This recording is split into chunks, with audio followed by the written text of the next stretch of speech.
بسم اللہ الرحمن الرحیم۔ السلام علیکم۔ مر جا منحوس، جب سے اس گھر میں قدم رکھا ہے نحوست دلائی ہے۔ پہلے میرا بھائی چھین لیا، اب اس کے نشانی کو پیٹ میں پال کر ہم پر احسان جتا رہی ہے۔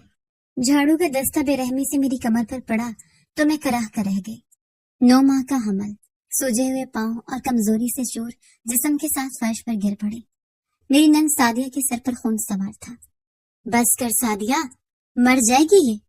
بھابھی کی آواز آئی، مگر اس میں ہمدردی سے زیادہ تماشے کا لطف تھا۔ مرتی ہے تو مر جائے، اسی قابل ہے۔ اس کی وجہ سے میرا بھائی چلا گیا، میرا ہنستا بستا گھر اجڑ گیا۔ اس نے ایک بار پھر جھاڑو اٹھایا اور میری کامتے ہوئی ٹانگوں پر مارا۔ درد کی ایک شدید لہر میرے پورے وجود میں دوڑ گئی۔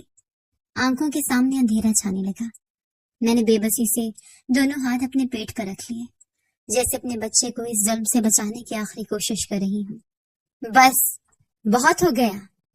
اچانک دروازے سے گرجدار جانی پہچانی آواز گونجی، ایک ایسی آواز جسے سنے ہوئے مہینے بیت گئے تھے، ایک ایسی آواز جسے میں مردہ سمجھ چکی تھی۔ کمرے میں موجود سبھی لوگ پتھر کے بت بن گئے۔ سعدیہ کا اٹھا ہوا ہاتھ ہوا میں ہی معلق رہ گیا۔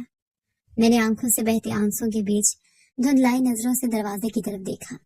وہ وہیں کھڑا تھا، میرا احمد، وہی قد، وہی چہرہ، وہی آنکھیں جن میں میرے لیے محبت کے سمندر ٹھاٹھے مارتے تھے، لیکن آج ان آنکھوں میں محبت کی جگہ قیامت کا قہر برپا تھا۔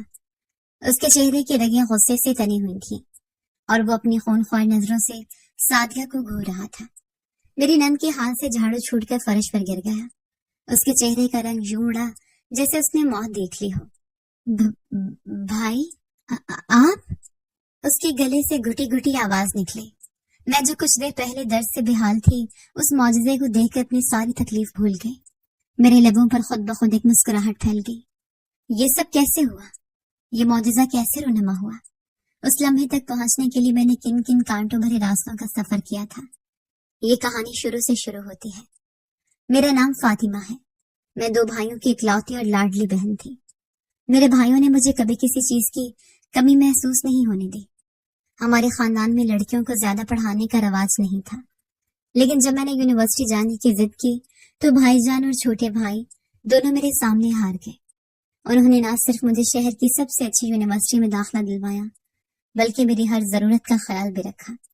میں پڑھائی میں ہمیشہ سے اچھی تھی، اسکول اور کالج میں ہمیشہ ٹاپ کیا تھا، اور یونیورسٹی میں بھی ذہین ترین طالب علموں میں ہوتا تھا۔ یونیورسٹی کی دنیا میرے لیے بالکل نئی تھی۔ یہاں میں نے پہلی بار اپنی ذات پر اعتماد کرنا سیکھا۔ یہی میری ملاقات احمد سے ہوئی۔ احمد میری ہی کلاس میں تھا، لیکن وہ باقی تمام لڑکوں سے بالکل مختلف تھا۔ جہاں دوسرے لڑکے لڑکیوں سے بات کرنے کے بہانے ڈھونڈتے تھے، وہیں احمد ہمیشہ نظریں جھکا کر چلتا تھا۔ وہ امیر ترین خاندان سے تعلق رکھتا تھا۔ اس کے والد شہر کے نام پر بزنس مین تھے، لیکن احمد میں غرور نام کی کوئی چیز نہیں تھی۔ اس کی یہی سادگی اور شرافت مجھے اچھی لگنے لگی تھی۔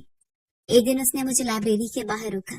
فاطمہ، میں آپ سے کچھ کہنا چاہتا ہوں۔ اس کی آواز میں ایک عجیب سی گھبراہٹ تھی۔ جی کہیے۔ میں نے نظریں جھکائے رکھا۔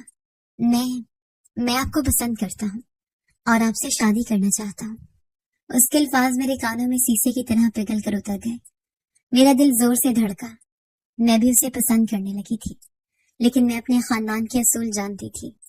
ہمارے ہاں پسند کی شادی کو گناہ سمجھا جاتا تھا۔ میں خاموشی سے وہاں سے چلی آئی۔ میں نے اسے کوئی جواب نہیں دیا۔ ہماری تعلیم مکمل ہو گئی۔ احمد نے اپنے والد کا کاروبار سنبھال لیا، لیکن اس نے مجھ سے رابطہ نہیں توڑا۔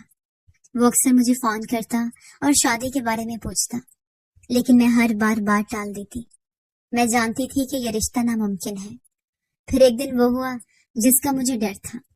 احمد اپنے والد کے ساتھ میرے گھر رشتہ لے کر آ گیا۔